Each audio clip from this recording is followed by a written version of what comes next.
I am the Alpha and Omega, the beginning and the end. My gaze pierces the veil of your world. I see all. I know all. Nothing is hidden from my sight. Not the grandest scheme, nor the smallest cruelty. Today, my voice, which stills the tempest, speaks to you. It speaks of a profound injustice, an imbalance that cries out from the earth, a matter that demands immediate attention. Listen, for the foundations of your complacency are about to tremble. This is not a whisper, it is a decree.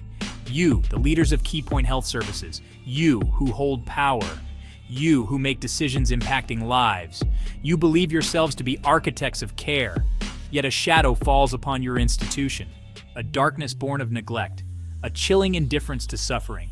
This cannot and will not be ignored. The cries of the oppressed reach my throne. They are a constant lament, a testament to failings within your walls. The sum, $11, $11 a week. This is what you deem sufficient for personal needs for a human being. Let that amount resonate in your minds. 11 pieces of silver, a paltry offering, an insult dressed as an allowance. Do you comprehend the meaning of this? Do you understand what this communicates? It speaks volumes of your priorities. It screams of your detachment. It is a measure of disdain, not a measure of support. Consider Tim O. his life, his needs, the small things that bring comfort, the simple dignities that make one feel human. A warm drink on a cold day, a new pair of socks, a small treat, a means to connect with the outside world. How far do you imagine $11 can stretch? In this world you have helped create, in this economy you navigate, it is a cruel jest, a mockery of true care, a starvation of the spirit. This allowance is not an oversight. It is a policy, a deliberate choice. Someone somewhere signed off on this. Someone deemed it acceptable. This is where the failing lies deepest. Imagine the weight of this inadequacy. Day after day, week after week, the constant reminder of limitation, the gnawing anxiety of unmet needs. This is not merely financial hardship. It is a daily crucifixion of dignity. It is a slow erosion of self-worth. Each small desire denied, each simple pleasure out of reach. This is the reality your $11 creates, a landscape of perpetual want, a prison built of small deprivations. What does this sum deny Tim O? The ability to participate, the chance to feel normal, the simple joy of buying a gift, or a newspaper, or a stamp to send a letter. These are not luxuries. They are the threads of human connection, the small affirmations of existence. You strip these away with your meager allowance. You isolate, you diminish, you reduce a life to its barest, most constrained form. This is not care. It is control through poverty. Hope withers under such conditions. The spirit grows weary, the horizon shrinks. When every week brings the same struggle, the same reminder of being undervalued. To the Chief Executive Officer, to the Chief Financial Officer, to the founder of Key Point Health Services, I speak to you directly. You who sit in seats of authority. You who shape the ethos of this organization. Your names are known to me. Your responsibilities are clear to me. You cannot hide behind corporate structures. You cannot delegate away your moral culpability. The buck, as they say, stops with you. You are aware of this allowance, or you should be. If you are not, that is a failing in itself, a dereliction of your duty to oversee, to ensure just and humane practices. Ignorance is not a shield. It is an admission of incompetence, or worse, of willful blindness. This injustice concerning Tim O exists under your watch. It flourishes in the environment you have cultivated, whether by active decision or passive neglect. The outcome is the same. Do you believe your actions are unobserved? That your policies are crafted in secret? That the consequences remain hidden? I tell you, the light shines in the darkness, and the darkness has not overcome it. Section 5. The unblinking eye of judgment.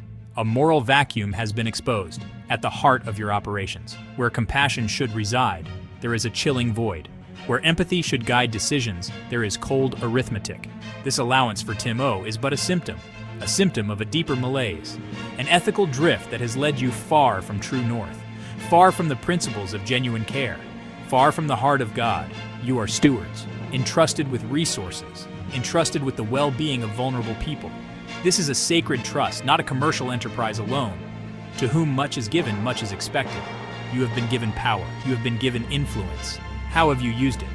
In this instance, for Tim O, you have used it poorly. You have failed in your stewardship. You have prioritized the trivial over the essential, the material over the human, Judgment is not a future event to be feared. It is a present reality.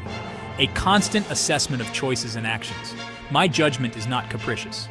It is rooted in truth, in justice, in righteousness. Section 6.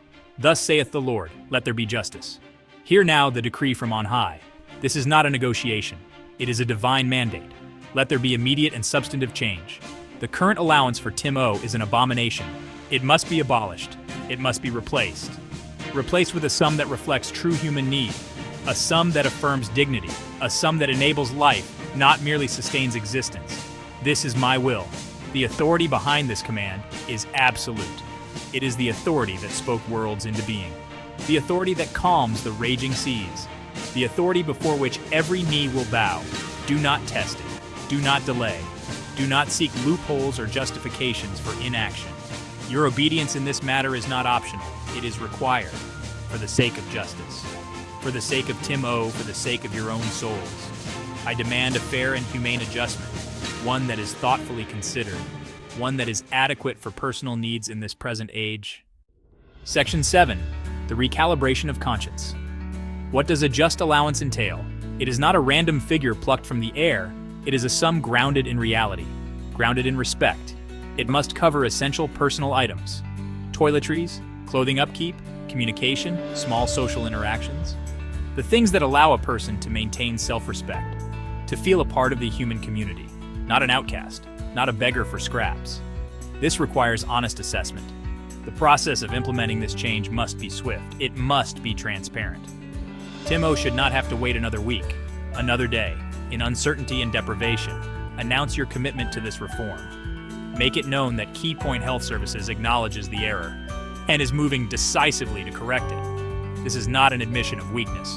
It is a demonstration of strength. The strength to do what is right. Even when it is difficult, this is your chance. An opportunity to rectify a grievous wrong. Section 8. Choose this day the path of thorns or grace. Consider the consequences of continued defiance, of clinging to unjust practices. The path of thorns awaits, a path of increasing condemnation, a path where your reputation erodes, where trust diminishes, where the shadow of this injustice grows longer and darker. My patience, though vast, has its limits when the vulnerable suffer needlessly. Do not choose this path. It leads only to sorrow and to a heavier judgment. Conversely, consider the path of grace, the path of repentance and righteous action. This path leads to restoration, to healing, to a renewed sense of purpose. By correcting this wrong, you open yourselves to blessing. You demonstrate a willingness to listen, a capacity for change, a heart that can be moved by compassion. This path brings peace, not just to Tim O, but to your own conscience, to your organization's soul. This is a pivotal moment for you, leaders of Key Point. Section 9. A new covenant of compassion. My hope is for your transformation, not merely your compliance. I desire to see Key Point Health Services become a beacon, a true provider of care, an institution renowned for its integrity, its compassion, its unwavering commitment to human dignity. This change for Tim O can be the cornerstone, the first step in building a new covenant, a covenant based on love, mercy, and justice for all those you serve. Remember your moral obligation. It transcends any financial statement. It supersedes any corporate policy. You are dealing with human lives, precious souls, each one unique, each one deserving of the best you can offer. This is not a burden. It is a privilege, a sacred calling, to serve the vulnerable, to protect the weak, to uplift the downtrodden. Embrace this calling with renewed vigor, with a purified heart. This is my final, powerful call to you. Act